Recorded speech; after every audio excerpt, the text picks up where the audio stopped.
Hi everyone. I hope you guys can hear me. So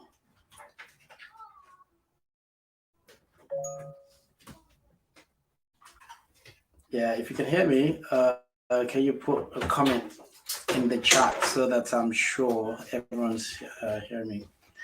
Very quickly, we'll go over what it is that we have to achieve. I'll share my screen. We'll get started with this session. It's going to be a really interesting session today and in the few weeks to come. Brilliant.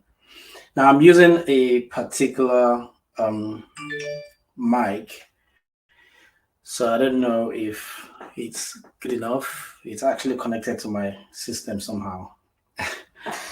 All right, all right, KB, I can see you said you can hear me. Brilliant. Okay, so um, now a lot of people have gone through this program, the beginner phase, and there's a whole lot of projects that you've done. And today it's going to be riding on from there, and we're going to be doing a lot of advanced stuff. Okay, so all right, so so you have to be prepared. If you don't have monitors, please, after today's class, get yourself either one or two monitors that you can connect to your laptop, so that when we actually start to do a lot of implementation, you know, it will be a lot more easier for you.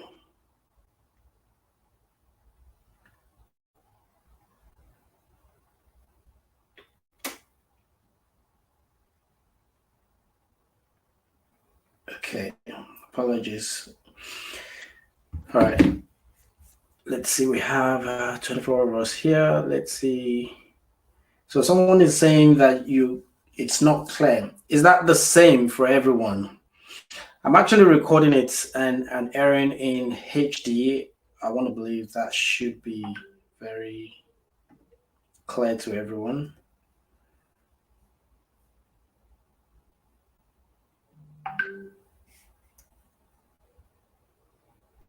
Okay. All right, cool.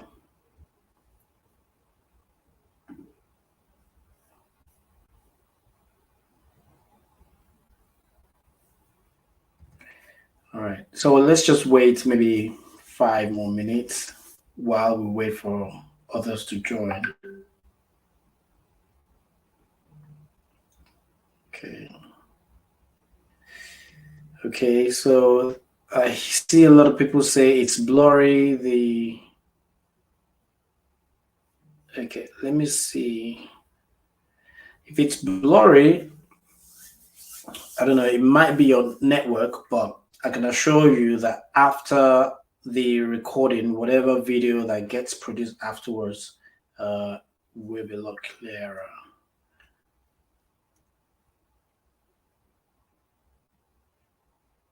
And I'm going to try to stop the video for a bit and just to see if that would improve.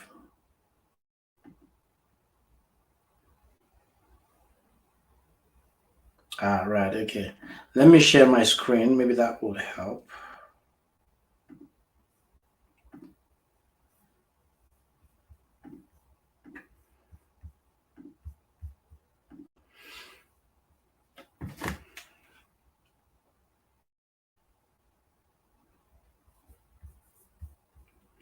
All right, so I'm just going to wait. Let's just wait a few more minutes for others to join the call. Let me expand this view.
Okay, so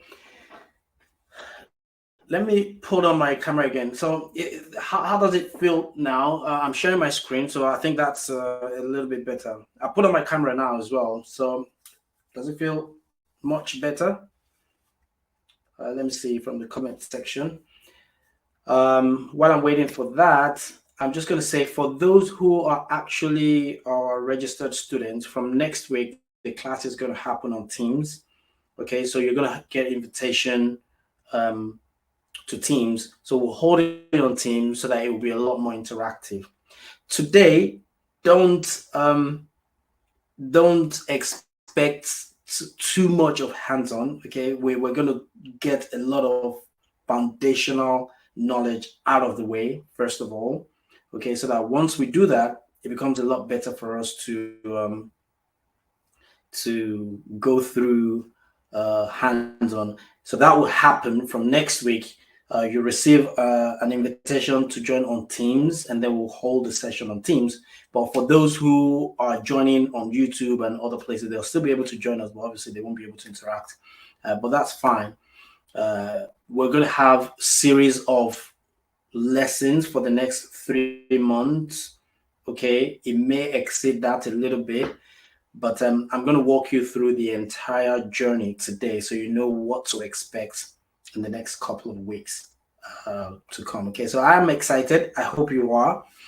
And after today's session, I can assure you, you're going to feel very, very, very confident in yourself.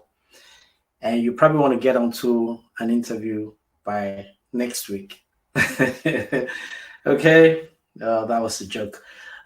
You still have a few more work to do though. All right, but don't worry, it's going to be very interactive. You're going to enjoy yourself. I'll be happy to take a lot of questions and a lot of hands on. And what I want to achieve with this, with you guys, is when we start doing a lot of hands on stuff, you're pretty much going to be doing as I'm doing. Okay, so that way you can feel like you're implementing something. Now, apart from that, there will be a lot of assignments, projects, quizzes, and things that you have to go away with to implement. Different use cases that we didn't even touch in class that we'll put together that will help you think outside the box and get access to a lot more use cases from the real world. That's when you start going for interviews, it becomes easy for you to convince someone that yes, you have the experience, you can do what they want you to do, you can implement projects, you can solve solutions, solve problems with technical solutions and all that. Okay, all right then.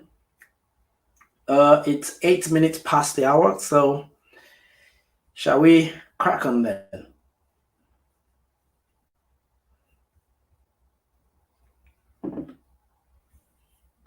Okay, so I'm trying to, if you have any question, please make use of the comment. I'm actually seeing the comment right in front of me.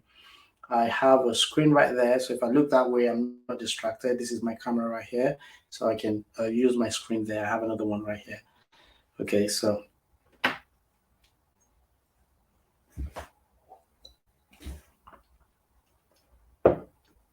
all right,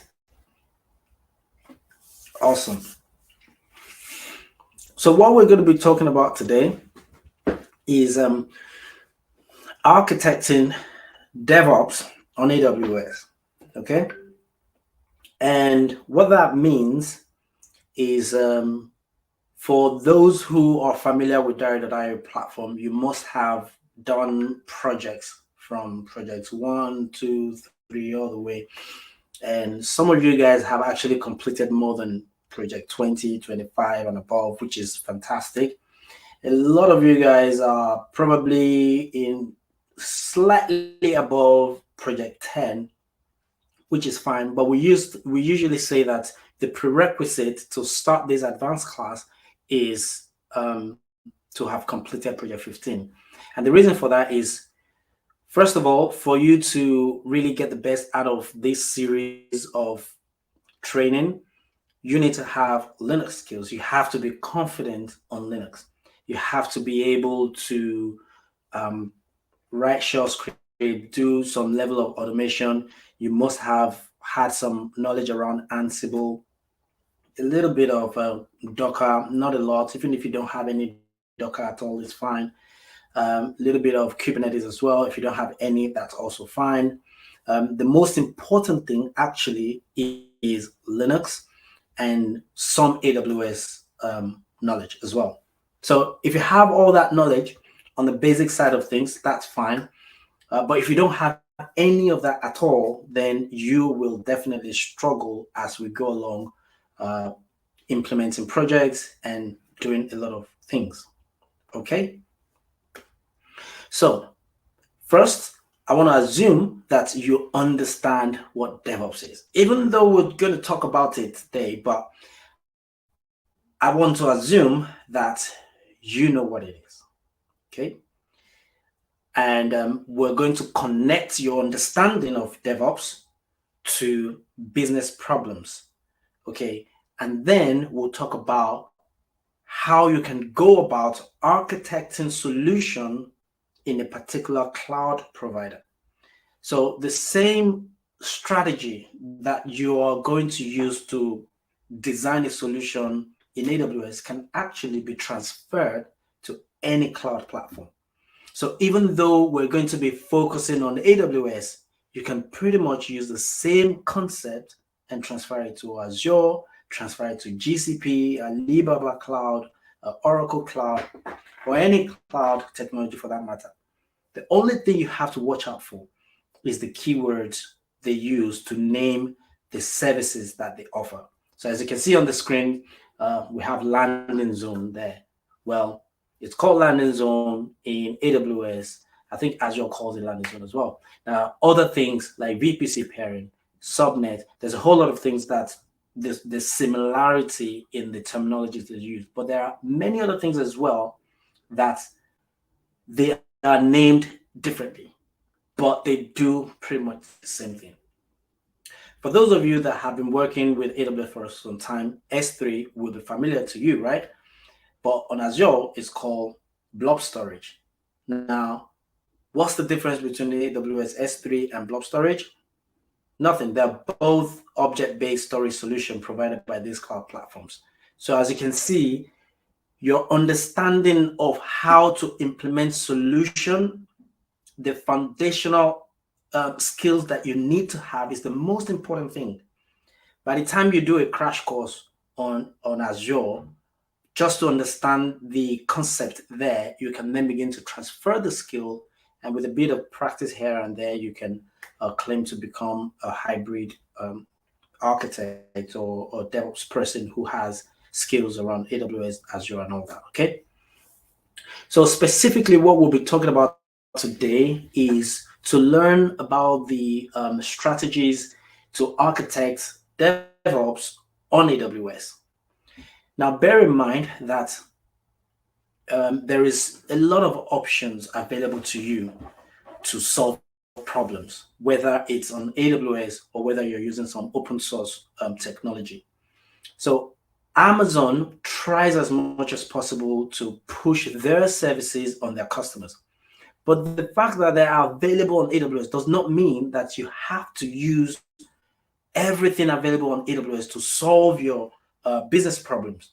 So eventually, you're going to have to combine technologies from different places in combination with what AWS has to offer to then have a very robust solution that you have put into AWS, solving the problems that DevOps has set out to solve. Okay, so we'll talk a little bit about DevOps and the phases involved in doing DevOps, and then we'll talk about separating environment, how that works, why we need to do that.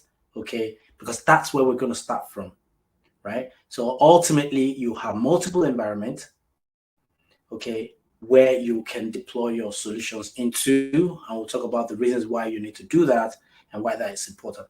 And the reason we started with this concept for our series of trainings, because when you go for interviews and you claim to have experience, and this has actually happened to someone that I know, yes, you may have knowledge about how to spin up EC2 instances, how to work with blob storage or how to do specific things.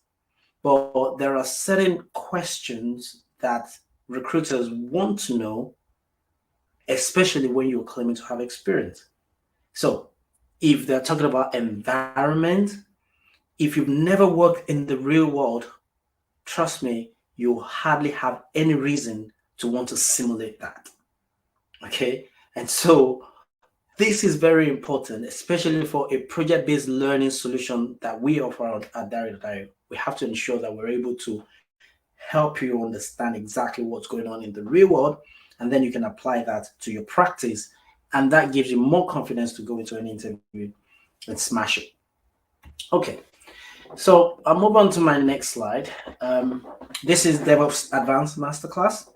Okay, so like I said before, we're going to be talking about a lot of advanced stuff here.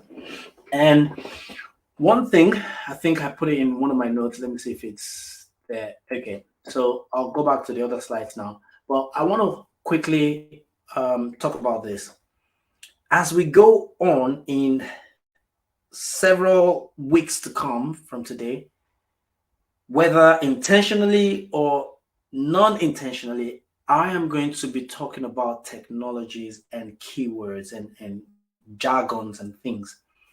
I highly recommend for you to keep a notepad somewhere. Okay, don't use a physical notepad where you're just going to be writing scribble. Don't use that. Use notepad on your laptop or something, or Word document or whatever. Every keyword that you hear me say or that we talk about in the course of our training, just take a bullet point of them. Okay, if you're hearing EC2 for the first time, put it there. If you're hearing S3 for the first time, just put it there. Anything, if you're not hearing, even if you're not hearing it for the first time and you notice that I get to talk about it and mention it a number of times, make sure you keep track of those things. Okay, and that's because when it's time to build your CV, it's going to be built around those things. And when you go for interviews, recruiters are going to ask you questions based on what's on your CV. So you don't want to go into an interview with a CV that you can't defend, right? So it's very important. We are going to talk about so many things, a lot of things in the next few weeks, okay? And it's going to be really, really intense. And you're going to enjoy it at the same time, right? You're going to enjoy it because you learn new things, you practice things, you troubleshoot things, and then you'll be exposed to a whole new world entirely. Things that a few months ago, if you look back, you wonder, how did I get here? How am I able to do that? So as a tip for you, make sure you keep track of a notepad that actually gets you to put in all those keywords.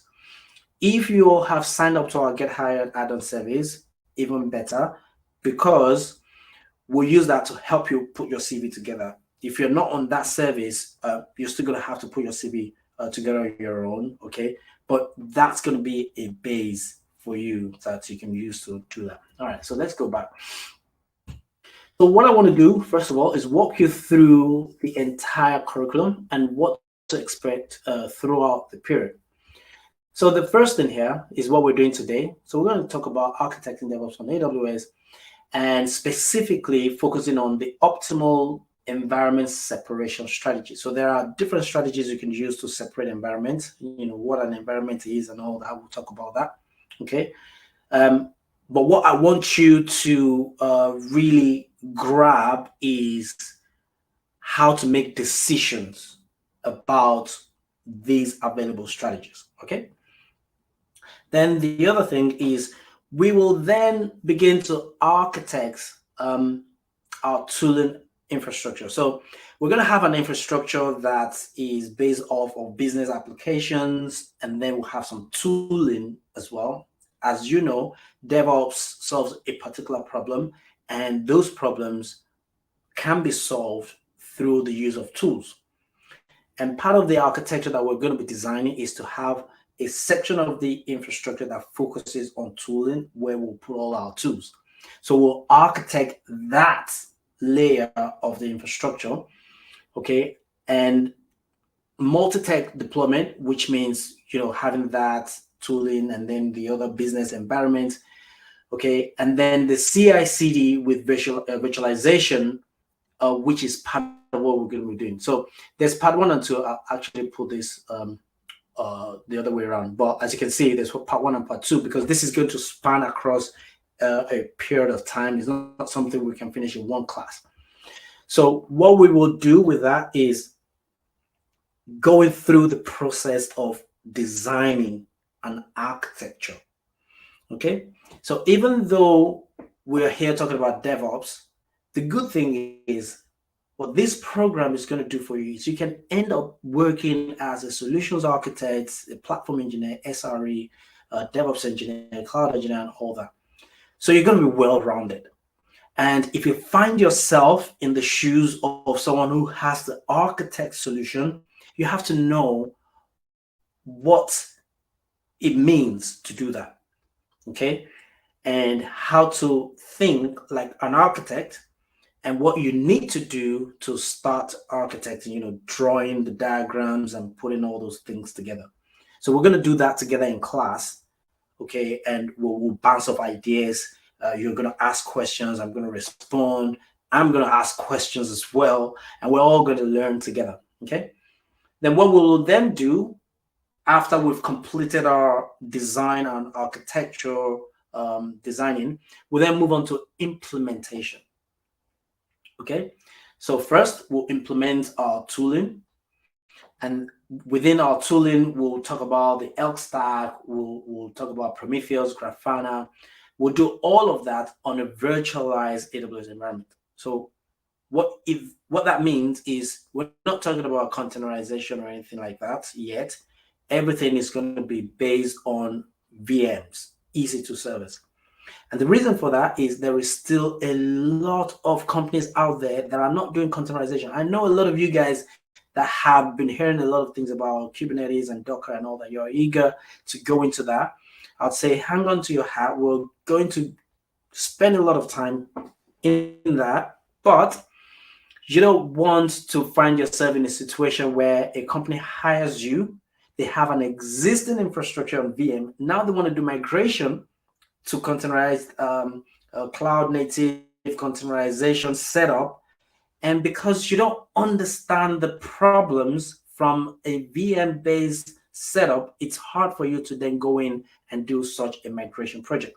So you want to be well-rounded, go from VMs and then containerizations and all that. So all the different tools available to you that you're going to get to work with, we'll see how we can put all that up in our tooling infrastructure, okay? And then we'll carry on our infrastructure implementation for the business software. So what we want to do with this business software is to simulate different programming languages that companies use. Okay, so even though you're not going to be the developer doing maybe front-end, back-end, or full-stack development, you're going to be working with developers, but you don't know which programming language stack you're going to end up working in. So we will simulate different business softwares working with Java, Golang, PHP, Python, JavaScript, Node, and all those different technologies, deploying all that into our infrastructure, okay, working on the networking layer, the compute layer, the data layer, with different services available in AWS, like Transit Gateway, Route 53, Internet Gateway, NAT Gateway, ASG, target groups, NLB, and the rest like that. Okay. Then after all that, we're going to do some automation. Okay, here introducing Terraform. Okay, so it's very important that we implement things manually first of all before we talk about automation. And why we focus on Terraform, what are the other options apart from Terraform? We'll talk about all that and some specific things that you have to think about. And at this point, we're going to be doing a lot of follow-up with you to ensure that you're up to date with your implementations, you are doing your project, and we have an amazing customer experience team that ensures that week on week you will get the best out of the program itself. Okay. So automating the infrastructure with Terraform for business applications with the environment separation considerations that we have started off with. So we have different environments, and we'll see how we deploy our solutions across them. Okay. Then we move on to continuous integration, and we'll use specific tools for that. Okay, and delivery with GitHub Actions. Initially, we'll focus a lot on GitHub Actions. And by the way, for those who have been going through our program from Project 1, you will know that you've done a lot of things using Jenkins. Okay, so we want to try and use other things like GitHub Actions at this point. So we release Java, Golang, Node.js applications, from development all the way to production, and see how that works. Okay. Any questions so far? If you have any question, make sure that you use the chat section. All right. So now that we know a lot of things, at this point, we do know a lot of things. Okay. You will be in the position where you can actually understand exactly where DevOps fits into any tech team. Okay. But then we're going to start focusing on certain things specifically, because at this point, we're now going to go into containerization with Docker and Kubernetes. But because we're working on AWS, we'll focus on EKS. And because we'll be working with Terraform, we're going to refactor our Terraform to focus on the specific official module for EKS and the pitfalls and things that you have to watch out for, especially when you go for interviews and you're able to talk about these things. Okay. And then once we start focusing on Kubernetes, we have a lot of work to do in there. So we go into Kubernetes deep dive. We'll talk about pause, replica set, deployment, stateful set, config maps, and there's a whole lot of things going on there. We'll carry on with Kubernetes deep dive, the storage classes, PVs, PVCs, services, ingresses, and configuration management using Helm. We do a lot of deep dive there. Set manager, and this is automating security angle here. Now we'll focus a lot on monitoring. Now don't forget, initially we would have done this in the VM-based setup, but you now need to understand how it works in the containerized and orchestration situation. Okay, so working with Prometheus, Grafana rather, and then we will simulate performance tuning and how to scale systems and what's going to happen when things like that happen, how to perform tune your infrastructure, how to monitor it, how to respond, and things like that. Login with Elk again. So it's coming back to you again. Elasticsearch, Logstash, Kibana, Fluentd, what this means and how they connect together. We'll talk about them. Working with Kafka as well. So there are use cases where businesses use these tools. We'll talk about what problems they're trying to solve and how to work with them. We'll deep dive into microservices architecture. We'll talk about GitOps as well. This is becoming very, very common in the real world right now. So there are a number of tools that you can use for GitOps. We'll focus on Argo CD, and we'll bring it all together with like a capstone project, CI/CD with GitHub Actions. But we'll focus on CI/CD with Terraform, CI/CD with business applications, because it's one thing to do infrastructure provisioning. What CI/CD looks like from that angle is not exactly the same thing when it comes to doing CI/CD with the business applications. Okay, and that's it really. So by the time you're done with all of that, you would have become a really, really, really, really solid DevOps engineer. And as a side note, you don't have to complete the whole program before you put your CV out there and start looking for work. Okay, so this is very important. And the reason I say that is because going through interview is a learning curve on its own. Okay, so recruiters are going to give you projects to do. They will send you questions to answer. Okay, you may go through technical tests, and some things that maybe you've heard from our training, it will ring a bell to you. You'll be able to articulate yourself around it. Some things you would not have heard before, new things, and you'll be pushed to go ahead and learn them. And every time you go for an interview is always an opportunity to learn something, preparing you for the next one. And so you start going for the interview, doing this training, not with the mindset that you want to get that job. If you do well and they eventually give you the job, all well and good, that's fine, that's absolutely perfect. But what that will do for you is by the time you're done with these next 3 months or so, you would have been fully prepared. Okay, that's what this is all about. Okay, you'd have been really, really prepared, because imagine going through all of this and then you've been going through interviews. Yes, they're not giving you the job, but you're getting to understand the kind of questions they're asking you. You're preparing yourself. Okay, by the time we give you your certifications to say, yes, you've completed the advanced masterclass with Dari.io, trust me, you would have been fully prepared. Okay, so that's the whole idea here. All right, so let me see if I skipped anything. All right, no, I haven't. All right, so let's just carry on. Okay, so what is the goal of architecting DevOps on AWS? Why are we talking about this today? And by the way, any questions? I don't seem to see any comments in front of me. So I want to believe I'm doing a great job and you're enjoying what you're hearing, and that's why you don't have any questions. All right, so which is fine as well. But don't forget, if you have questions, just type in there. I'll be able to read it and then I can respond to it. All right.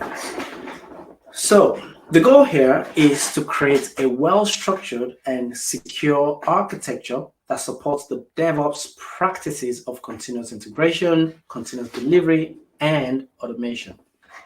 So the architecting DevOps on AWS approach emphasizes the importance of separating development, testing, and production environments in the cloud to minimize the risk of accidental changes impacting critical systems. So what does that mean?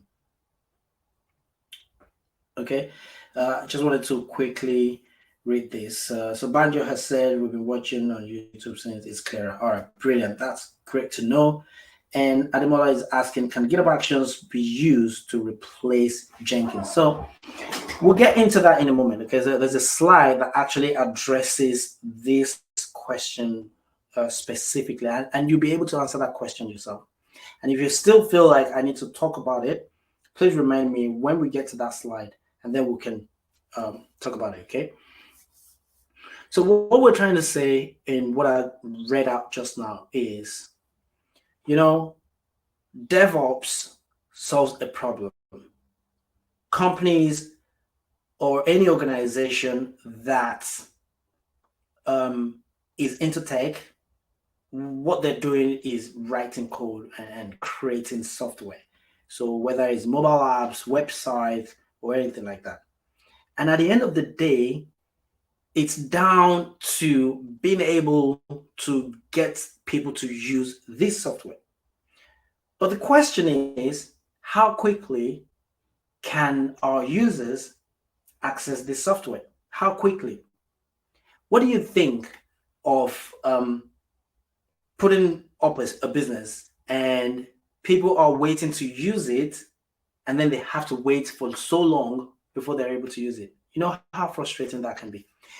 Now, let me talk about something I grew up knowing. And some of you that is as old as I am or older than me will definitely be able to relate to what I'm just about to say.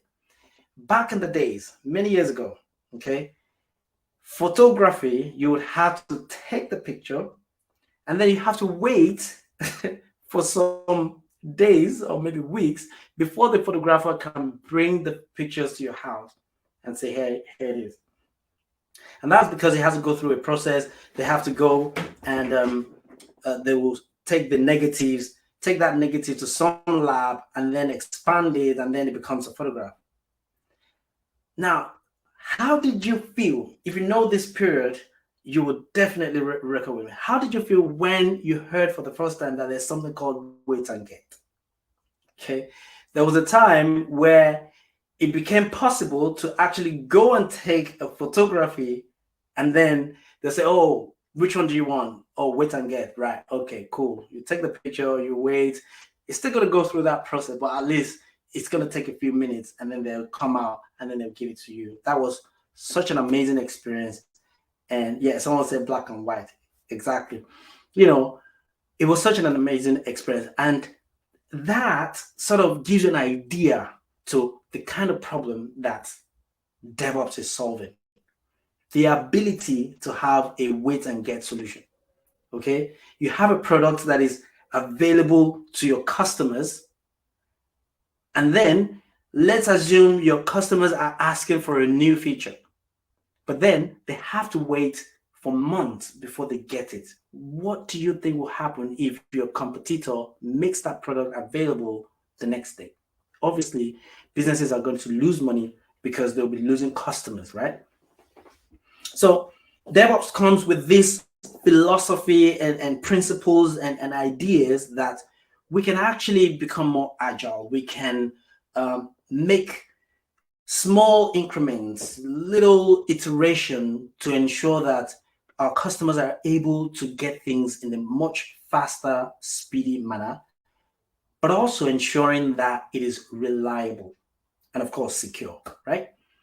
So some of the concepts that makes that possible is CI/CD, okay? Continuous integration, continuous delivery. But because we want to be able to continuously deliver to our customers, we have to ensure that we don't deliver rubbish. And that's where separating environment concept comes in. We need a separate place where we can test the product. Okay. And because there are different kinds of testing. In fact, before we even get to the testing part, our developers have to work on it, right? They have to develop it. And so developing it means taking the product that's been developed to a place where we can test it. And you don't want to test on the same place that developers are working. Now, the same concept goes where you don't want to test in the same place where your users are using it. Because at the point where you're testing it, it's possible that there are bugs that needs to be fixed, and then it has to go through the development process again. And for that reason, there is need to separate environment so that developers are able to work in a certain environment, and then we can move on to other environments, and happy days, everyone is good. And so this has to be done carefully, and that's why we're talking about this. So for you to know how important this is, and by the way, this is being recorded, so the recording is going to be shared later on. And for you to know how important this is, AWS has actually implemented a concept called the landing zone. Okay, so we may not go through it on this session today, but the next class, I'm actually going to show you exactly what it means to put a landing zone together, how it works, the single sign-on concept, and organizational units, and all those things, right? But apart from landing zone, there are other ways that we can implement separating environment. So there's VPC pairing. So you can have separate VPCs and then pair them together such that we're able to communicate across these different environments if there is need to communicate to bring them together. So for example, remember we talked about the tooling environment. So imagine you have a VPC that all your tools are deployed, your Elasticsearch, Grafana, Prometheus, and all that. But obviously your business application, maybe the dev environment, which is where your applications are, that's where you want to monitor. That's where you want Prometheus and Grafana to work on, and Elasticsearch, you want to ship all your logs to Elasticsearch and all that. Obviously, you need a way to connect these two VPCs together, and then the whole concept of VPC pairing comes into the mix. Then you have the subnet segregation as well, depending on a lot of factors. Okay, so you decide on this environment separation considering things like cost, performance, complexity of setting up, and a whole lot of things. So Imagine if you're thinking, well, there is no need to create a complex separation of environment. You just want everything to be within one single VPC, or rather than having like 6 different VPCs that you have to pair together, you just want to have just 2 to simplify things.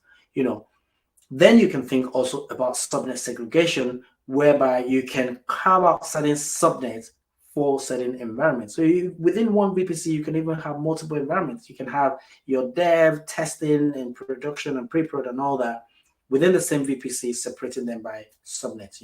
So there's a whole lot of ways you can do this. So that's the goal of what we're trying to talk about here, and that's going to form the basis and the foundation of the architecture that we'll be designing, and then we'll start implementing on top of it. Okay, so why do we need to do this? Well, improved security. So that's one thing. So controlling access to different environments and limits communication between them. So that reduces the attack surface and enhance security. So you can imagine, if you have your dev environments and your production environment, it's possible that someone hacks into your dev environment. Imagine if you were using the same dev environment to host your production environment, because that's possible. I mean, thinking about it, with the concept of landing zone, okay, it separates environment by AWS account. So you have multiple accounts representing each environment. So one AWS account will be for dev, for example. Another AWS account will be for your production. Keep it simple. Let's say those 2. All right. So this has gone beyond the layer of VPC. So if an attacker attacks your dev environment, then they haven't attacked your entire infrastructure, because maybe your production environment is a lot more secure, right? So imagine if you had all your environment in the same AWS account and someone hacks into your dev environment there. Obviously, you have opened up worms, because someone can go from your dev environment into your production environment just because they're all in the same AWS account. So best practice will be the landing zone strategy, where all the accounts are separated by all the environments are separated by account, and you'll see that in action when we go into the console. That'll be next week, and when we start implementing that. Okay. Then simplified management. So environment separation comes with a lot of complexity. So therefore, using a solution like landing zone approach helps streamline the provisioning of new environments and ensures that they adhere to organization standards and best practices. So, when we're talking about having multiple environments, as you can imagine, immediately that is complexity, because it's not only complex to manage one environment, but by the time you start having dev, SIT, QA, pre-prod, perf test, production, all these different environments, they come with their own extra layer of complexity. So with a solution like Landing Zone, it's like having configuration management for all your different environments. So Amazon has ensured that they create this solution so that things like organization standards and best practices are considered when you're spinning up all these different environments. Okay. And then they give you the power to oversee all the environments from one organizational unit. So they have the concept of organizational unit, whereby you can then manage all the different accounts. And again, we're still talking about the theoretical aspect of things right now. So when we start implementing, all these things will come back to you, and it will make a lot more sense. Okay. And then the other thing is scalability. So separating environment allows you to scale resources independently and avoid resource contention. So, that's self-explanatory in the sense that, when you have your environment separately, you can independently scale when the need arises, and not having different environments to contend for the same resource. Imagine if you have all your environments running on the same server. Okay, now this is like a weird example, but it's possible, because you can have You can have a server where you have like Nginx in there and it's configured to route traffic to different environments, right? So let's say you have different web servers behind that Nginx, and you're using that same Nginx to route traffic to dev, to production, and all that. There will be contention for resource there, right? So it just makes sense to separate things, and you can independently scale production when there is need to scale it, independently scale the environment. Okay. So do we still need to talk about what DevOps is?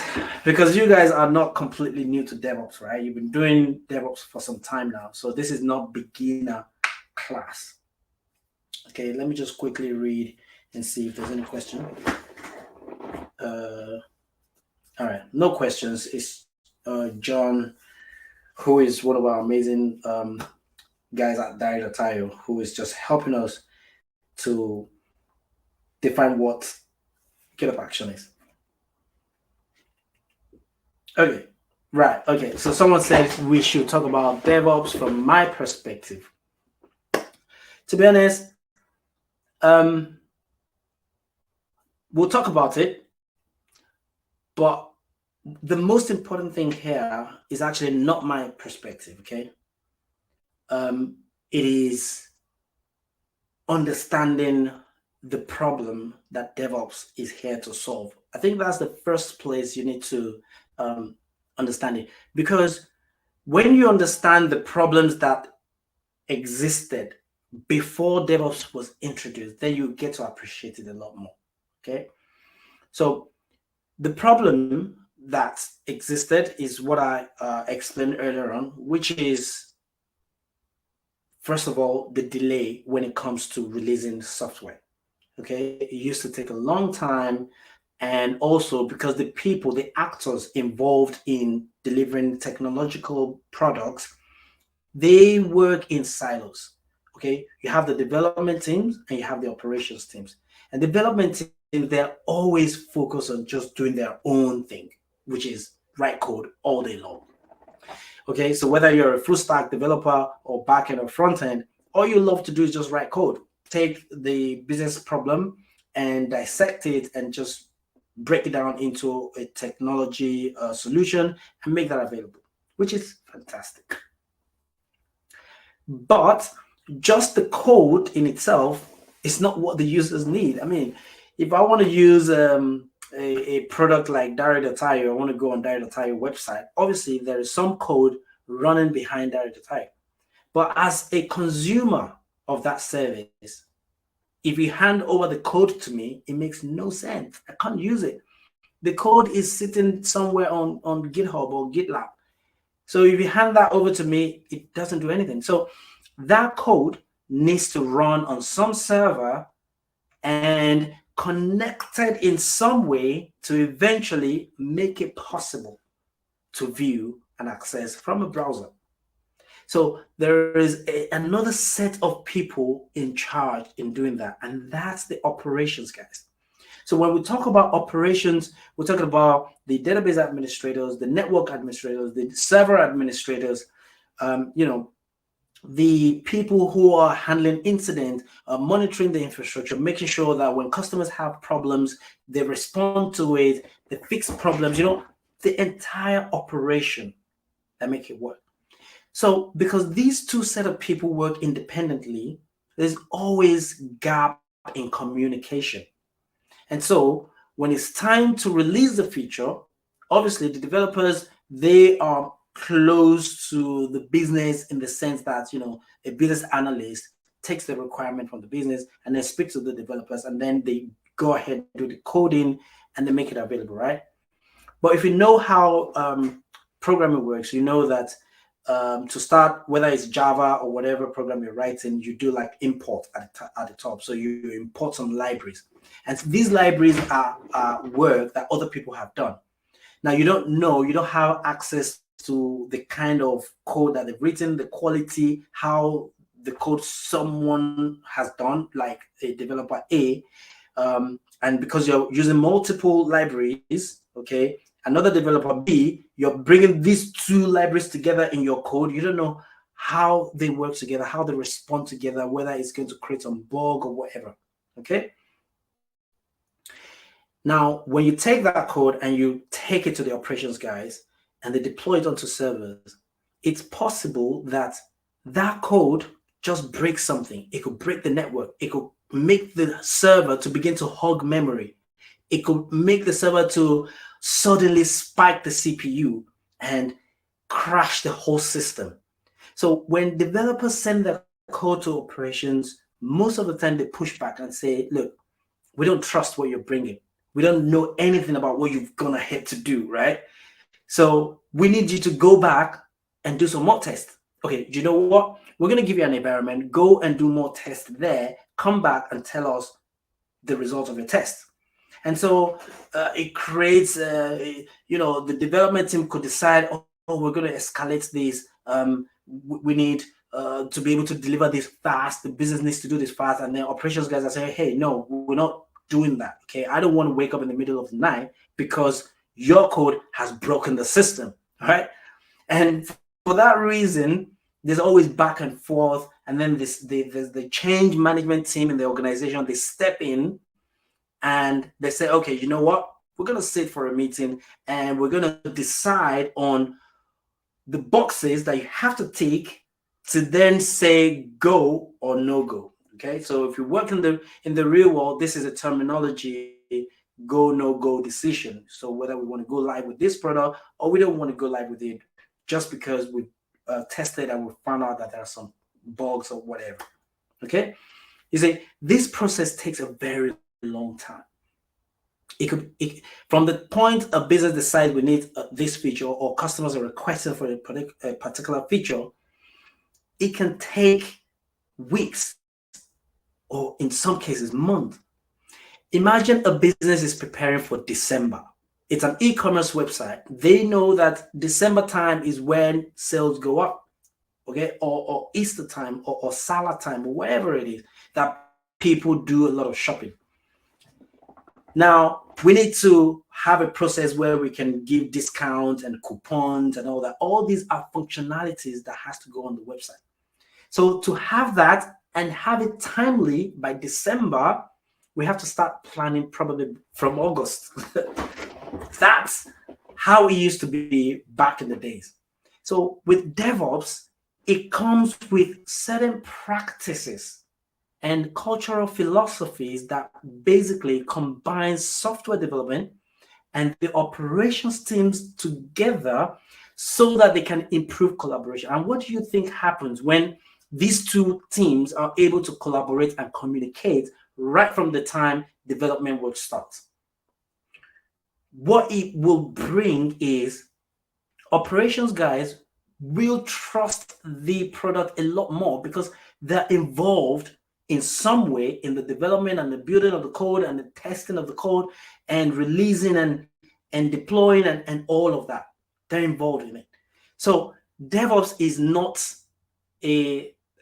by definition and by design, when it was thought out as an idea, it's not actually an engineering role.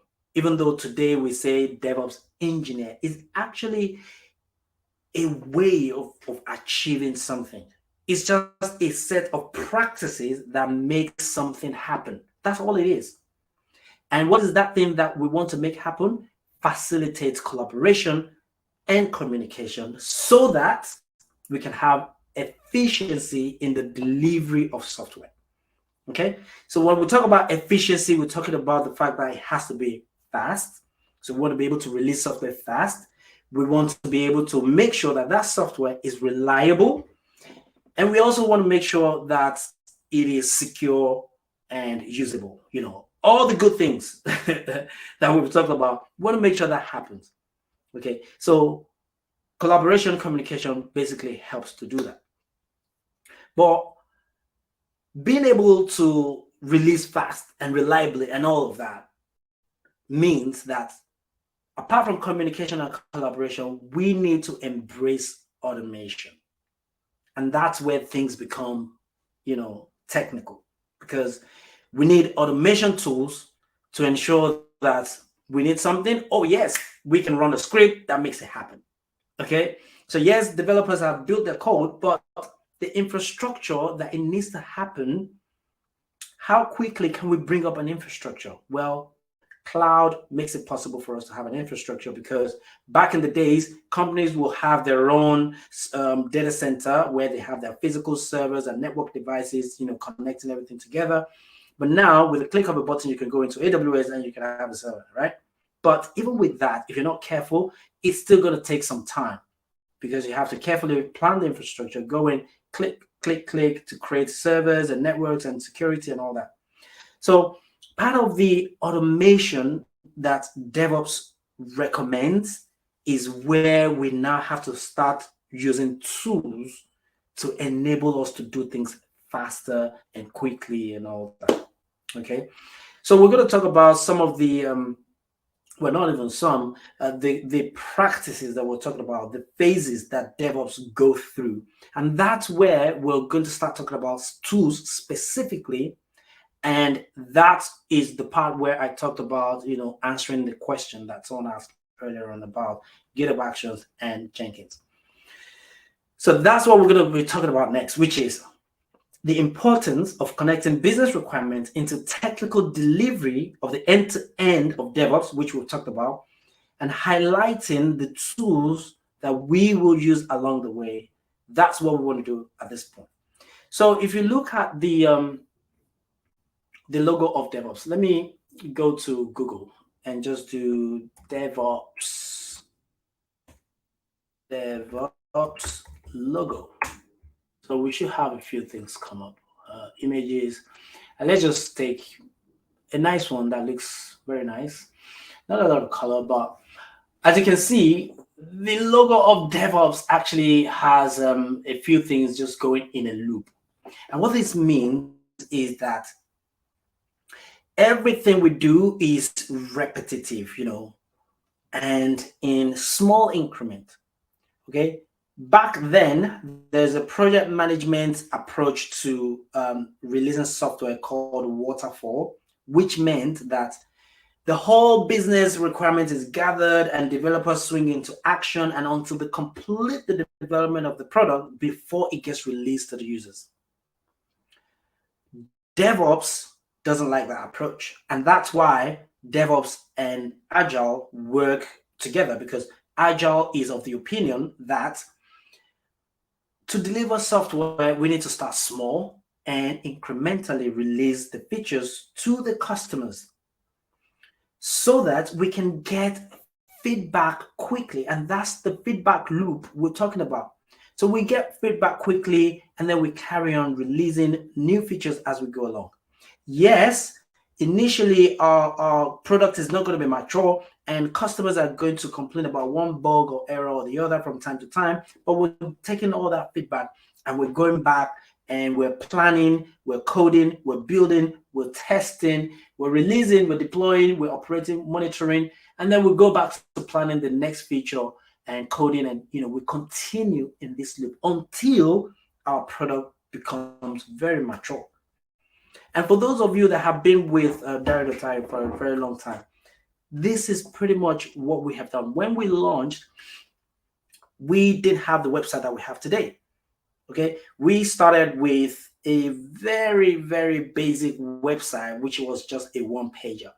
Okay, and we moved from there. We had, in fact, when we had that one-pager website, the Slack that you guys have today started from WhatsApp.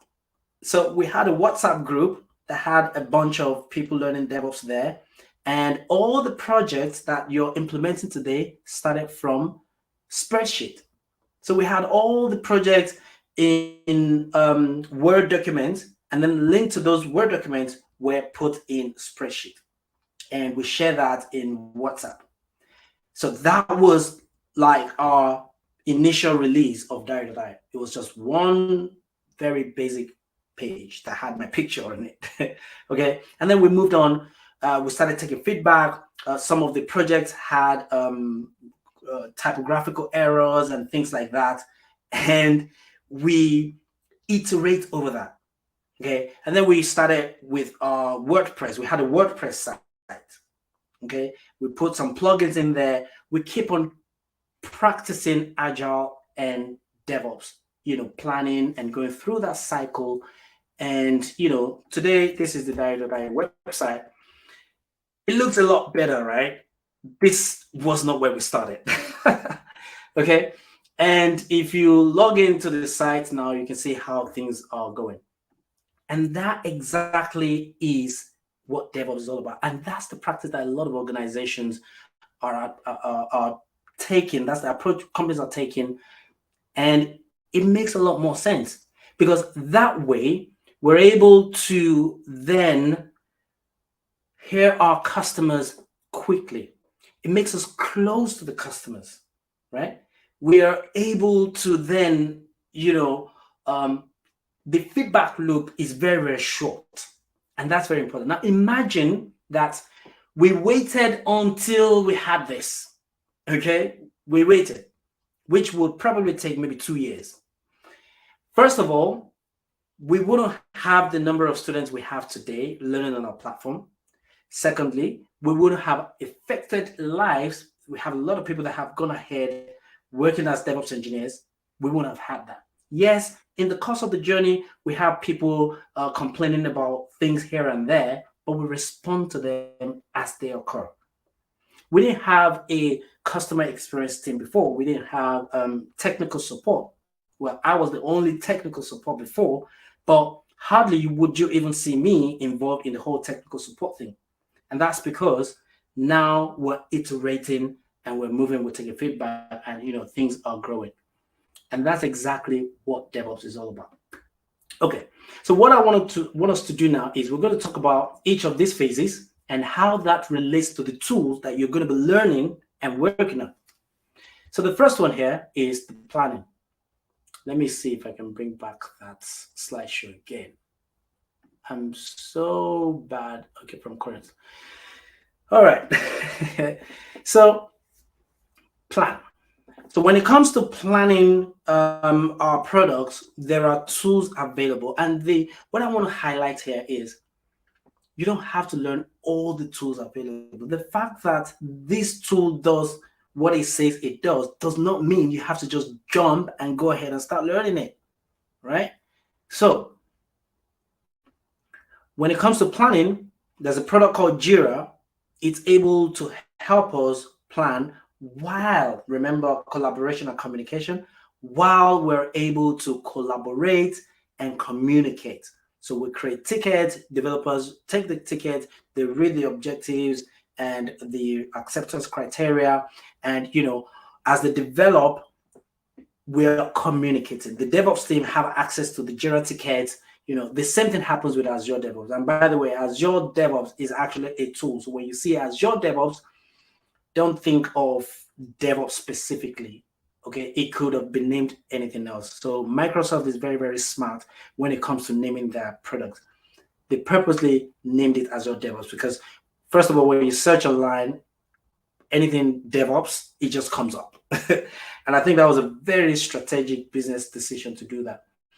But Azure DevOps comes with a lot of functionalities that makes DevOps possible. So you can actually use Azure DevOps to do a lot of things in the whole DevOps cycle.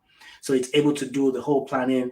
They have features for the coding and a few other things I think we mentioned along the line. Okay, so now we've planned, it's time to code. When it comes to coding, the application code has to live somewhere.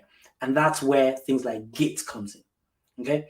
And there's difference between Git and GitHub and GitLab, and Azure DevOps have their own as well. And by the way, with Azure DevOps, there was a different tool called TeamCity that Microsoft actually renamed and just brought as part of the suite of tools available with Azure DevOps. Okay. So Git is the CLI part of that tool that makes developers able to store their code. But when it comes to having it from a UI angle, where you go to the browser, that repository that centrally stored the code is GitHub. And there are many other tools as well that does that. There's GitLab.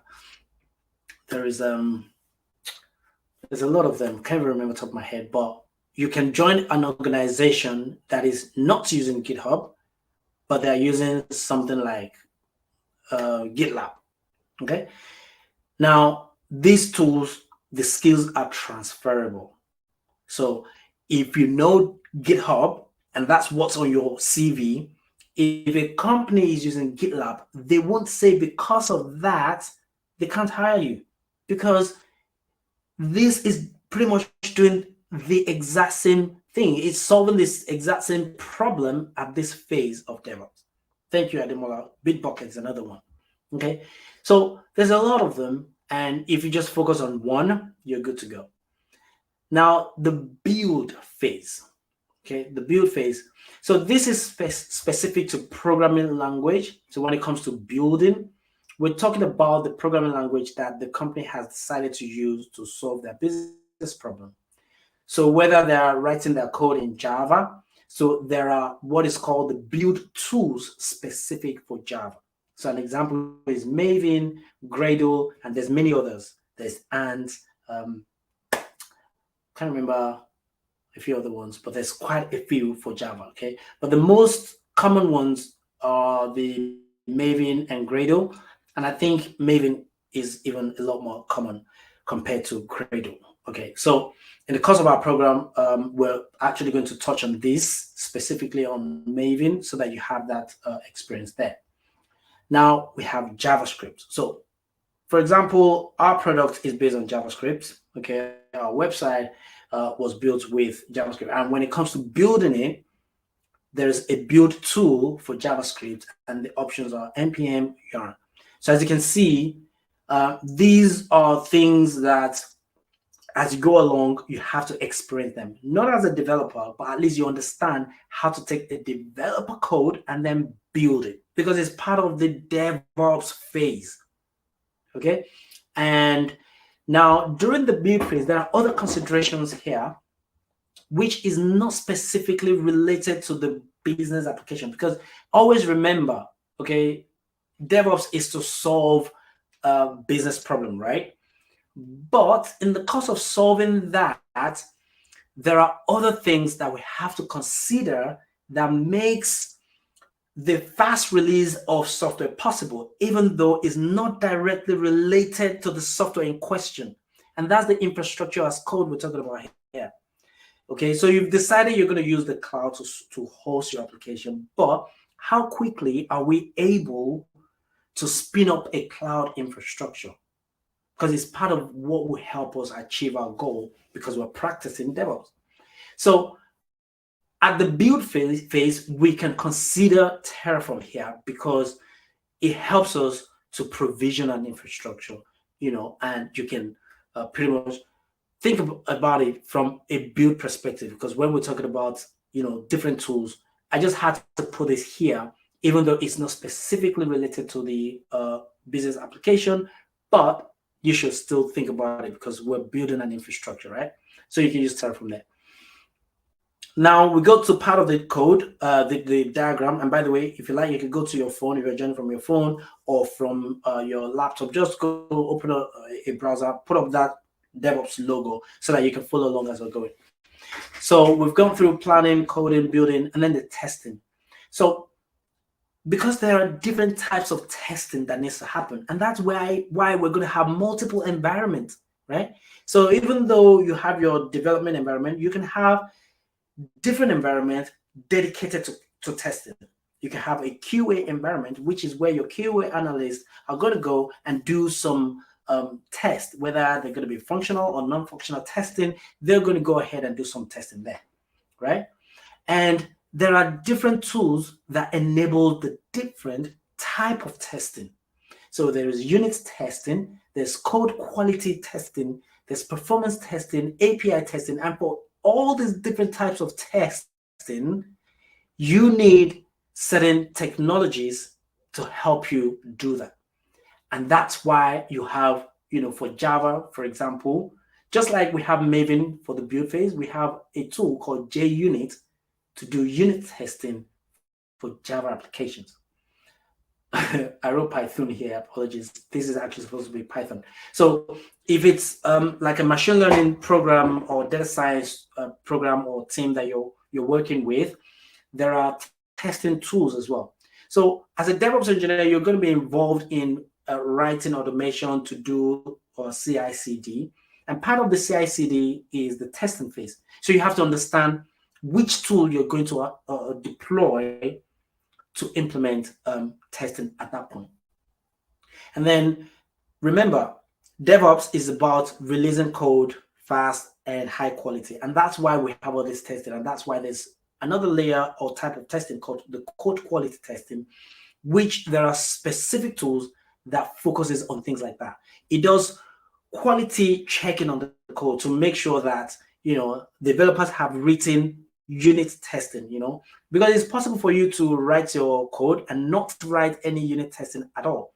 So this code quality tool ensures that there is a certain degree of testing that has been implemented as part of your code. And that gives us peace of mind because we know that we are testing as we are developing. So introducing a tool like SonarQube helps us to ensure that if this tool or this software we're building does not have this level of quality, it does not pass on to the production environment. And you see why it's important to have our environment separation strategies. So we deploy these tools at different stages, making sure that it acts as a quality gate, ensuring that before it eventually hits the production, it's of high standard. And that way, we're able to get the best of both worlds. We can release fast, but also release high standard quality code. And there are other options as well, ESLint, code climate, and all that. So as you can see, when you start going through job descriptions, when you start looking for work, you can start looking at this job descriptions. You see some of those tools, even though you may have not worked with them, you could just take them, go to Google, research what they do. If you figure out that, let's say ESLint is on the job description and you have worked with SonarQube, oh, right, okay, it's about code quality, right? No problem. You're just a YouTube video away. Just do a quick crash course on ESLint and map your understanding of how SonarQube works with that tool, and you're ready to go for that interview, right? Obviously, it's not the time they ask you to come for an interview that you go ahead and do the interview right away. Like, if a recruiter calls you now and say, okay, I want to book you in for an interview, and says, okay, let's get started right away. No, it doesn't work that way. They give you time. Your interview may be tomorrow, next week. And then you have time to quickly go through the job description and then map all the preparation you've been doing with some of the tools that they mentioned in the job description, and you try to go for it. The good thing is, some of those tools, you may not have mentioned them on your CV. So they may not, most likely won't even ask you about those tools that are not on your CV. But you can sure enough know that you will score good points if you're able to then say one or two things about tools that doesn't exist on your CV, but you've done a quick crash course on it and you're able to say one or two things about it. Okay. So performance testing, there's JMeter, there's Gatling. Okay. API testing as well. If your project is based on developers writing APIs and all that, obviously at that point, as part of your CI/CD pipeline, you need to put API testing in the mix. Okay. All right. So now, just so that I don't lose you, so let me go to the previous slide. So this is where we're coming from. We're talking about testing right here. So let's see from that logo where we are. So this is planning, coding, building, testing. So the next thing is release. And if you notice, this is a different kind of blue, and this is a different kind of, I don't know if this is blue or purple. I have color blindness, but these represent the kind of things that happen around the developers and the kind of things that they used to do in silos. And now that we are running in this loop, we have the operation guys who handle the release and the deployment and the operation and monitoring of the infrastructure and the application. We have both of them together. So everyone is working together. And just the same way as operational guys are somewhat involved in this development side of things, developers are also somewhat involved in this side of things, and everybody's happy. So let's talk about the next phase, which is the release. Okay, So let me bring back the slide to make it bigger. Any questions so far? I hope I'm not boring you. Okay, so let me know if I'm boring you so that we can maybe play a little bit of music and then, take a little bit of break as well. Okay, can I go on? All right, so put in the comment section. I just want to be sure that we're still connected and everyone is having a good time. All right, so release. So when it comes to releasing software, we're talking about the packaging and versioning and storing of the artifacts that get produced after the code has been built. So, we were talking about like Java, for example, you use Maven to build the code. What happens is when a code is built, it produces what is called an executable file. You're going to understand this better when you think about when you download something you want to install on your laptop. You download a program that you then click to run, and then it opens up this installer and you click next. Think about it. That thing you are clicking on is actually a code. It's text that's been written by developers. So how did it then become something you just download one file and get to work with it? It's because that one file you've downloaded has actually gone through the build process. Okay, so it has been built and produced into what is called an artifact. Okay, so it is these artifacts that we then package and we version it, and then we store it in some place, making it ready to be deployed. And that's why we have the release and the deploy phase. So when you hear about release, it doesn't actually mean putting it on the server. It actually means that we have built all these features, maybe over a number of sprints. So for those who are from Agile, Scrum background, you understand that developers work in sprints. A sprint could be 2 weeks. So in the past 2 weeks, they've been working on certain features, and now it's ready for release. At the end of that period, it goes through a CI pipeline, which has that build phase, and the Maven tool, in this case, talking about Java, it builds the code into that artifact. Yeah. So we have that artifact, and then we version it.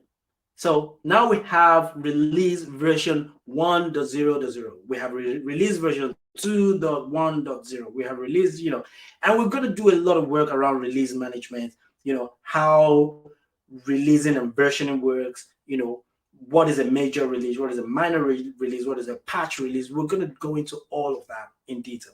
Okay. But for now, understand that release phase, okay, is all about packaging what has been built into a release that has been versioned. And then we store that artifact in some place.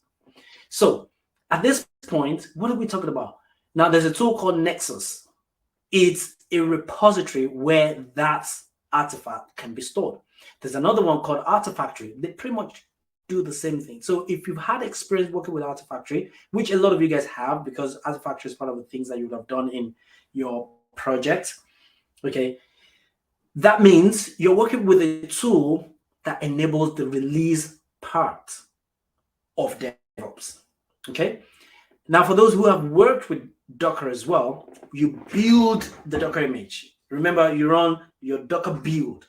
Now, Docker, even though it's a containerization technology, it has a build functionality to build what has been developed, right? So you run your Docker build, and that Docker build becomes an image, which is a representation of your artifact, and that artifact can then be pushed to a registry. So that Docker registry represents the release part. Okay. So, you know, I know it's a little bit confusing, but as long as you understand that what releasing is just making that code in a stable and ready state to be deployed. Okay, and then you have, you know, your Helm registry as well for those who work and understand about Helm, and we're going to work with Helm as well in the course of what we're going to be doing. And these CI tools come in the play here because, you know, Jenkins, GitHub Actions, GitLab CI, Circle CI, Travis CI, all these tools, you know, they're called CI tools, and they play a role in the release part because they are the tools that you get to use not only for your building, but it also enables the releasing because you can use it to then release to all these registries that we've talked about. Okay, then comes the deploy phase.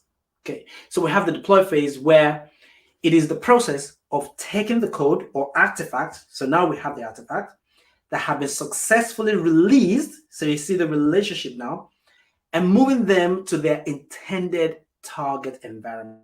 So we're back to the talk about environment. So remember, we've had our strategy separating our environment.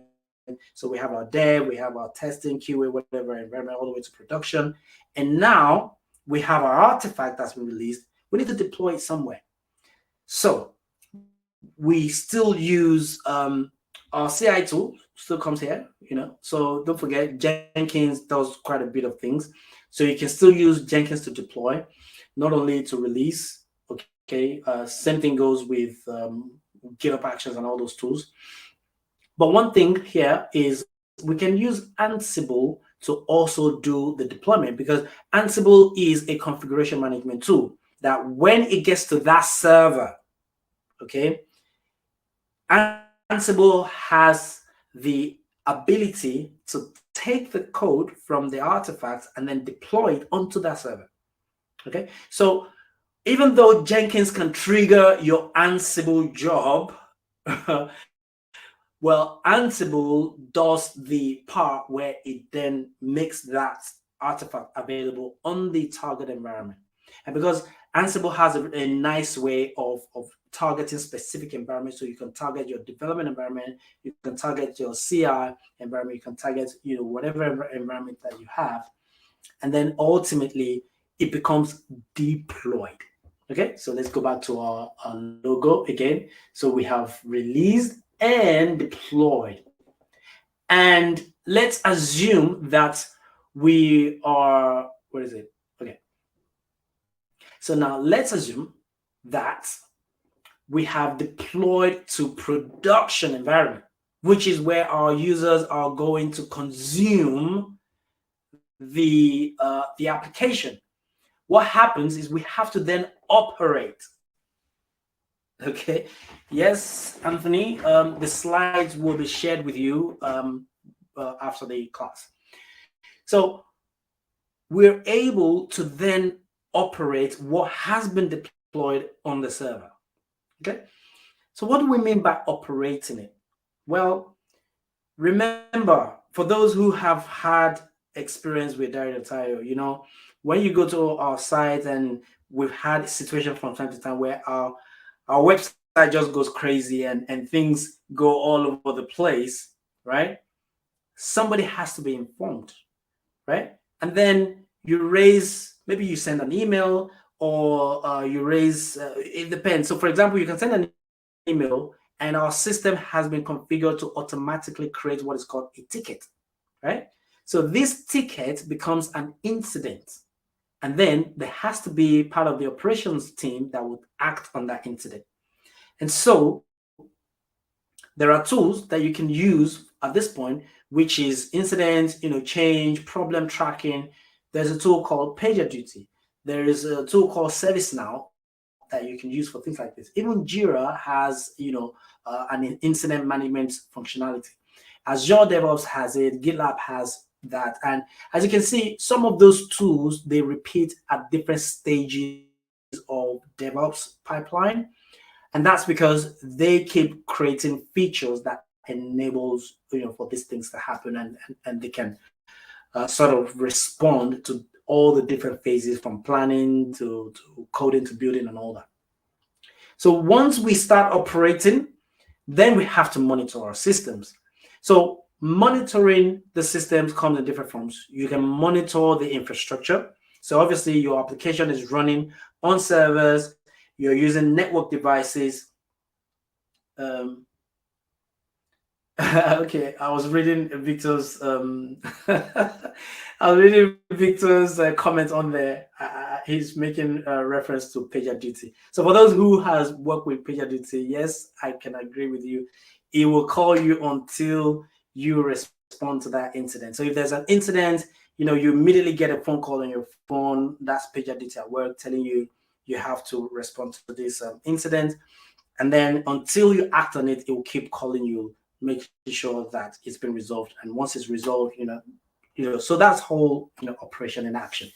All right. So infrastructure monitoring, we're monitoring our databases, our networks, we're monitoring pretty much everything. Okay, because we want to know when things are about to go bad. Imagine we're not monitoring our databases and data is filling up, and we're not monitoring the disk that is storing the data. What do you think is going to happen when we are 100% capacity? Database is going to crash, application is going to crash, nothing's going to work, and we become reactive. And DevOps does not like being reactive. DevOps actually likes being proactive, which means we monitor our systems, we know when CPU is spiking, and we can quickly go and troubleshoot even before our customers complain. We know when our disk is filling up to 80% or 90% and is at critical level, and we need to action it before something goes wrong. And we have gone ahead and do what we have to do, and no one is going to complain. No one is going to know that anything's going on wrong, and happy days.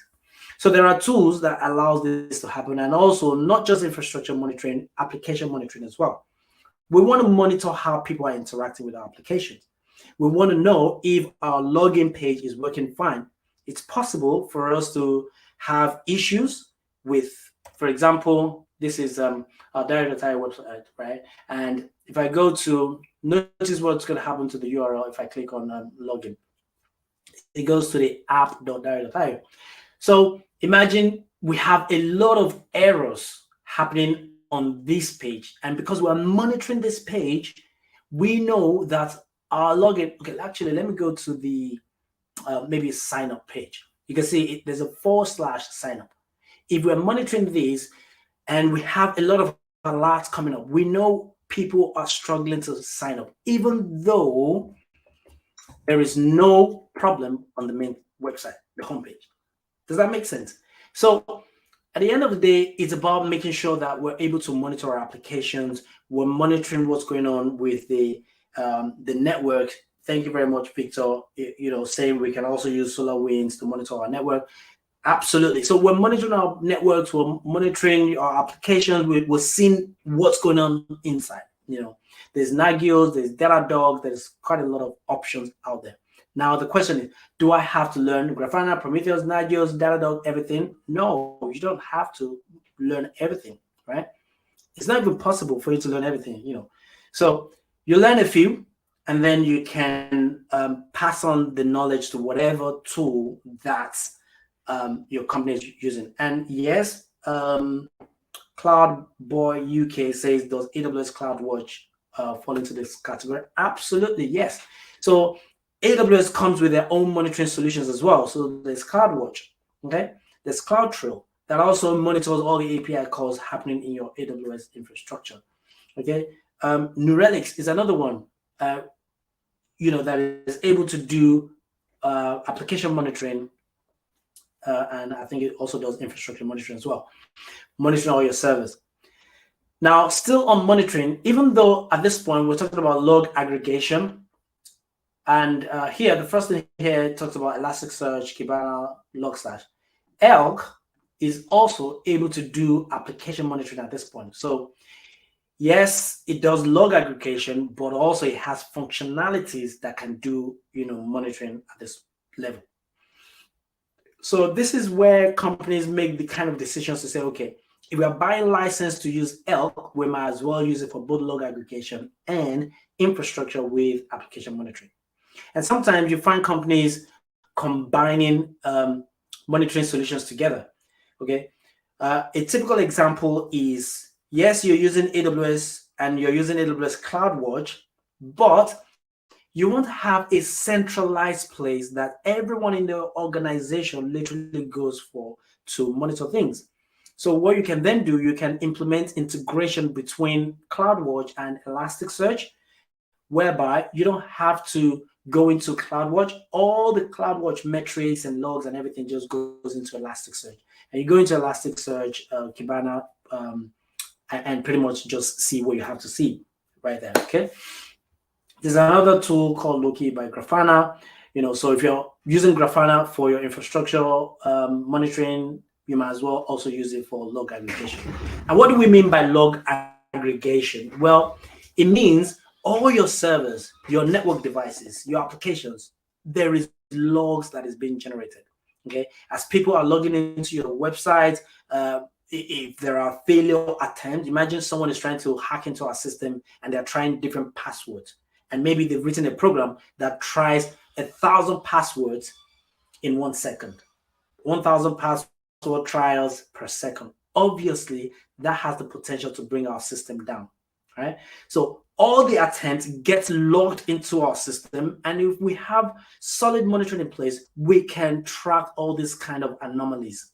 And then we have what is called alerting. Okay, so part of monitoring is also alerting. I actually didn't put that here. So alerting is another big element. Let me just quickly put that here on the fly. Alerting, because obviously you don't want just to monitor things. You want to be informed when things are potentially going wrong. Okay, so Grafana is able to do alerting as well. Most of the monitoring tools are able to do alerting, so you can replicate the whole thing on the alerting. And distributed tracing is another thing. And this is most prevalent, especially if you're running a microservice architecture solution. And what we mean by that is having your whole application broken into parts. Okay, so you can have a service on your website that focuses only on authentication. So that service is a standalone application that handles authentication. So someone wants to sign in, sign up, it handles that. Now you can have another microservice that handles payment. And by the way, this is the architecture that we use at Direct.ai. So you can have another microservice that handles payment. So any payment at all, someone is canceling, someone is renewing, someone is adding new subscription, someone is buying a live hands-on session, or whatever it is, everything that has to do with payment is handling it. Now, it's possible for you to work in an organization that they have, a lot of microservices like that. And each of these services, even though they're isolated, they interact with each other. Now, it's possible that your website, the sign-in page you're struggling to sign in, thinking that it's the authentication service that is causing the problem. Whereas it may actually be the database service. Maybe the authentication service is not able to connect to the database service. Okay. And if you don't have tracing in place, you may be focusing on a different angle while troubleshooting. Whereas if you had tracing in place, it gives you visibility to trace and see where the problem actually is happening. And if you can imagine this as part of the whole DevOps logo, we're talking about monitoring. So we're not just building and releasing and deploying application. We're also monitoring, because remember the feedback loop. We're getting feedback quickly from our customers, and we want to iterate quickly. So being able to do that means we can respond to our customers fast. And guess what happens? We give our business a lot of money, because a happy customer is a profitable business, right? Because your customer would always bring new people. Dario.io, our business actually is thriving a lot right now because of referral. We have a lot of people that come to us just because other people have experienced not just our service, but the way the whole thing works together, and they refer other people. And that's the only way we can grow, right? I talked about starting from WhatsApp. If things were not done, the right way, obviously we probably would have died at that point. But because we're following best practices, we're following, things that worked in the industry, things that other people have done to make them successful, and we're adopting that. There's only one way out. There's only one experience, which is going to be success. So if you're working in any organization as a software, as a solutions architect, DevOps engineer, cloud engineer, whatever it is, all these concepts, you understand them and you translate them into tools that enables the organization to work successfully, then you have implemented DevOps. Okay. I think this is the last slide. Okay, this is the last slide, but I still have a note somewhere that I'll drag. We probably still have like 30 minutes more, so don't be too much in a hurry to go elsewhere. Okay, all right. So we'll talk about. So this last slide says the importance of architecting before implementation. Okay, so what I want to talk about here is, so now we have a business problem to solve, right? So our company has hired developers. We're going to build a solution, and we want to be able to then make that solution available to our customers. Well, the first thing we want to do is to architect our application. So there are software architects who is going to architect the software, but we also have architects from the infrastructure, DevOps, cloud side of things. So that's the one we're talking about here. So when it comes to architecting or delivering solution, you want to start, first of all, like what we're going to start next week, which is to sit down and draw and architect our solution. And there are things you have to think about while doing that. And that's the next thing we're going to do when I bring out my other document. Okay. So once we're done architecting, the next thing we want to do is to do what is called a proof of concept. And proof of concept can be done by manually implementing things. Okay, so you go ahead, you manually implement things, because that way it makes it easier for you to know how to automate it. Okay, and by the way, anything that you get to do, repeatedly, like 3, 4, 5 times, it's just obvious you have to automate it. So because, for example, infrastructure in the cloud, that's going to be standard, constant. You're going to be creating servers, working with networking, security, and all that. That needs a level of automation, and that way you have to first of all understand how it works in the cloud, and then you go ahead, start writing Terraform script to automate that process. So personally, now this is not something from the industry. This is what I use personally in my career. The AMA approach. So what I like to call the AMA approach is basically to architect, to manually implement, and then to automate.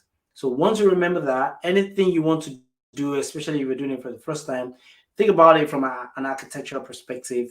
Where does this fit into the business as a whole, and with the cloud or whatnot. And then you go ahead, you test it out, you manually implement it, and then you think about how to automate that. Obviously, by the time you learn different tools that does automation, you know which tool to use for any kind of automation. So the fact that Ansible is able to provision EC2 servers does not mean you have to base your infrastructure provisioning in the hands of Ansible, okay? So there are tools specifically for that purpose. All right, any questions so far? Victor has said, we can create a Latin system with Grafana by setting threshold. Yeah, absolutely. All right. So what I want to do next is to bring up another document. So while I'm bringing that up, if you have any questions, please go ahead, do that. And we're going to try to share this document with you. Let me try to expand it. I know it's probably going to be big. So let me increase the fonts. Let's say 20. Does that work? Okay. All right, cool. So the PowerPoint slide I just shared right now, this is the link. So once you have this link, you'll be able to have that. So when it comes to architecting, so there is a guide I generally follow. Okay, so once you have this, if you're architecting things, or in most cases you're going to be working with architects, so you may not be the architect. Okay, you may be working with architects, but architects need your input as well when they're putting designs together, right? So ask these questions and follow through, and that way you'll be able to respond to the answers that you're looking for. Victor's asking, can we pipe alerting into Microsoft Teams? All right, so Victor, you're asking specifically about functionalities that tool may have, okay? And that's fine, because that's the way businesses think as well.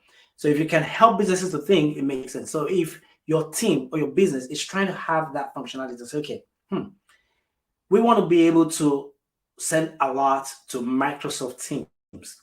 And when it comes to deciding on what tool to use, that's a requirement. So if you're thinking of using Grafana, for example, you go to Grafana website, they have official documentation, and you check, does it have integration with Microsoft Teams?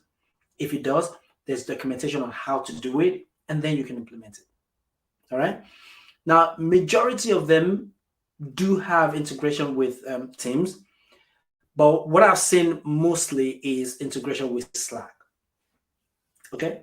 So most organizations work, they use Slack just the same way we also use Slack as well. And they have integration with different monitoring systems that sends alerts to Slack channels. And you can also have them sent to Microsoft Teams.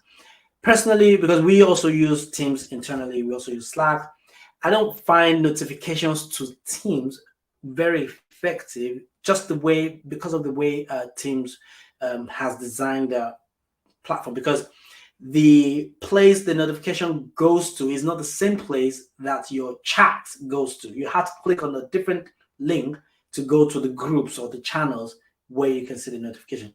But when it comes to notification, you want to be able to see it quickly, right? So with Slack, your channels and your chat, everything is in the same place. So if a notification comes in, you see that there's a notification and you can quickly get it. So that's that. All right. So when it comes to architecting in whether it's AWS or whatnot, let's go through our thinking. Now we have decided that the way we want to architect our environment now is to have a tooling environment, and then we have our business environment. Okay. So our tooling environment is where the likes of Grafana, Prometheus, Elasticsearch, Kafka, and all that is going to be. Okay. And because these are tools for our services. Okay. Then we've decided we're going to have business environment, which will be our QA, our dev, our testing, and whatnot. Okay. So now the question goes, okay, so this is our tooling environment. First thing is, where is this going to happen? So because tooling is not customer facing, it's not something that we want customers all over the world to use. It's going to be part of our intranet, our inside network. So when we say intranet, if you have an on-premise data center, that means within your network, within your organization. Even if you're just using the cloud, the private network becomes your intranet. Okay. So if you're deploying your tooling into a private infrastructure, that means you're blocking the rest of the entire internet away from your internal services. So you want to ask the questions, well, where will the infrastructure be hosted? So it could be based on on-premise bare metal, it could be on-premise private cloud or public cloud. So in case you're hearing these for the first time, a bare metal on-premise basically means physical servers running in this room I'm in right now could be a data center where we put our servers and networks and everything.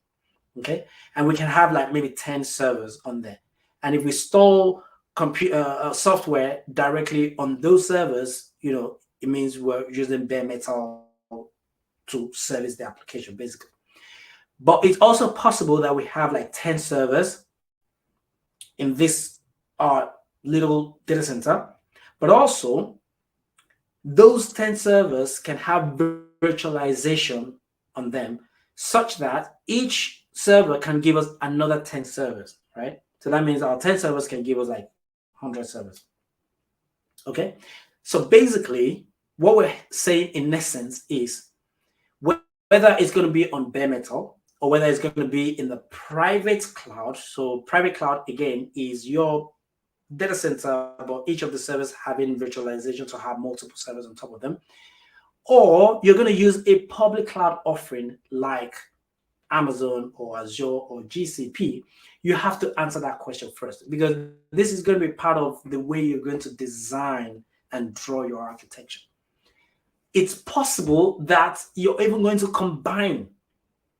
Okay, so if you're going to combine, maybe some workload are going to run on-premise bare metal, or some are going to run on on-premise bare metal, and some are going to run on here.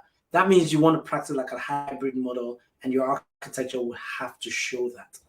Okay, so now that we have decided where this is going to be hosted, within where we're doing our hosting, then we have to start thinking about how we're going to layer our infrastructure by subdividing the network. Okay. So remember, this is not separating environments anymore. We've separated our environment. So if we were separating it by AWS account, we're talking about one single account right now. Okay, right. So in this environment, we now want to layer the infrastructure in multiple layers. So we have the network layer or the security layer. Okay, we'll come back to those questions. You have the compute layer. Okay, so we'll talk about that. We have the data layer. Okay, so basically, for each of the layers, you then start asking questions. For the network and security layer, how will users access the tools over the internet? So we're talking about tooling, and this does not require internet. So which means the tooling, the applications is going to be running within an infrastructure, right? But I mean, I could be a developer that needs to access this, and I live in the UK. We could have another developer that lives in Nigeria, or another developer that lives in India. I mean, in this world right now, we all work remotely, right? So we still need the internet to access this layer of the infrastructure. So the question is, how do we then access this? So you start putting down options. Then you start thinking, okay, VPN, we can have route table and routing configuration, and all of these things, you know, we're going to talk about them. Okay. I beg your pardon, sorry. Just something urgently I needed to attend to. All right, I'm back. Okay. So, you know, you start answering these questions, and as you're putting down your answers, if you are the solutions architect, you're now going to start having conversations. You're discussing with the business. You're discussing the pros and cons, right? You're discussing the existing infrastructure, because obviously the business may have an existing infrastructure, and then what you're proposing, how it interacts with the existing infrastructure. Because is this going to lead us to buying something new, or we have an existing infrastructure that we can rely on to achieve what we're trying to achieve? You know, you start having this conversation. So based on the options that you put down, you're then in a situation where you can eliminate things and eventually come with a solution, and that goes into your diagram. All right. Okay, good. And by the way, if you don't know about VPN, route table, routing configuration, all these things, we're going to talk about them when we actually start our implementation. So again, all these key words I told you earlier on, have a note, just put them there.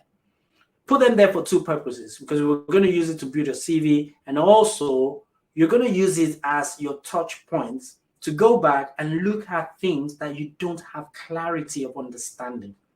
Okay, we'll talk about VPN. If you're hearing this for the first time, put in your notes so that after this class, you want to go and do your research. You have to be curious, right? And so you have to be able to take that, go to YouTube, go to Google. I mean, power is in our hands now in this world that we're in right now. Before the world of Google, YouTube, and all that, engineers in the past, they literally go to work with big books. You go to offices and you see big networking books, Oracle books. I've seen that. But gone are those days. Okay, so you can pretty much take this and go and learn them. All right. And by the way, we're still going to touch them in the class, but because you're curious and you try to learn them ahead of the class, you'll be able to come into class with more intelligent questions, right? Okay. And by the way, I may not have answers to your question. So if that happens, we'll research it together on the internet. Okay. All right. Then the next question is, what will users type in the browser? We're trying to access this solution now. Okay. If the solution is the type that has to be accessed through the browser, what are they going to type in the browser? How do we handle that? Then we're talking about DNS. Where does DNS fit into the architecture? That's what we're talking about here. Okay. How will engineers work on the servers? So as an engineer, you want to go into the servers. Maybe Ansible has deployed something. There's an error. You need to go in and troubleshoot. How do we go in? We're talking about bastion servers. We're talking about proxy, gateway, all these things. We get to see them. What will restrict access from unwarranted visitors? We're talking about firewalls, security groups, network access control, all those things. This is networking and security layer.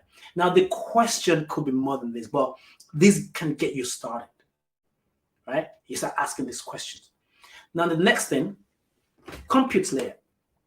Okay, how will the servers cope with increased workload? Okay, what's the server configuration that we need to use?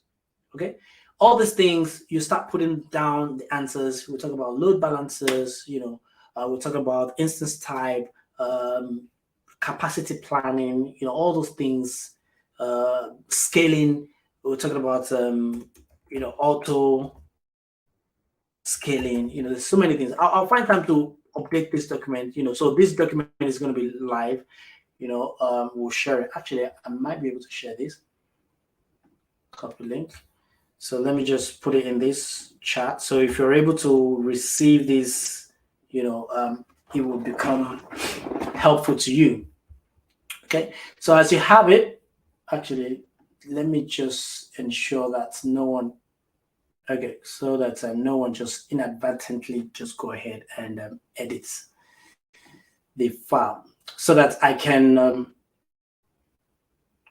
update this as we go along, and then you'll see it in real time, because I'll think of more and add a few more things. All right. Now, the data layer, you have to ask questions. How will we store and persist user data? Okay, so we'll talk about databases. You have options, MySQL, MongoDB, PostgreSQL. Each of these databases have their use cases, relational databases, documents databases. Which one is ideal for the software that we're trying to build, and the business that we're trying to solve, the kind of people we want to serve. All of these will determine the performance requirement, the scaling requirement, all those things. It will lead us to making those decisions. Network file system. Do we want a network file system such that people are able to store things on maybe EFS, NFS? Do we want to store things on static files? Talking about object storage, S3. How will we store frequently accessed data temporarily? We're talking about caching. What are the options we have? Redis, Memcache, Elasticache, all these things. These are ways in which you start thinking about the architecture, and then you will start putting it into action. So from next week, we're going to start designing our architecture. But what I would like to do first of all is to show you landing zone, how it works. Okay, so you have that understanding first of all, separating environment from that angle. And then we'll try to draw our architecture, show you how to connect the dots, how to connect things together, where transit gateway will be. If we're using VPC pairing, why would we use VPC pairing against transit gateway? Internet gateway, our routing tables, NAT gateways, where do all these things go? Okay, we'll talk about all of that. And this is where we're going to end today's class. I hope this has been very informative to you, and I'm going to stick around a little bit and see if there are questions. Okay.